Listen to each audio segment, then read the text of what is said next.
Hi friends, how are you? మీరందరూ ఎలా ఉన్నారు? ఇప్పుడు పొట్లకాయ కూర ఎలా చేయాలో చేసి చూపిస్తాను.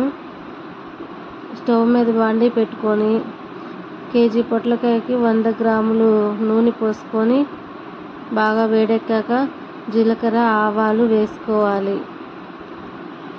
అది కొంచెం వేడెక్కిన తర్వాత ఆనియన్స్ చిన్న చిన్న ముక్కలుగా కట్ చేసుకొని వేసుకోవాలి.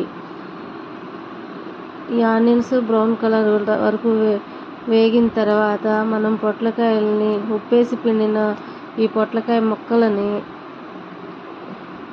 బాండీలో వేసుకోవాలి. ఇప్పుడు అంతా కలిపి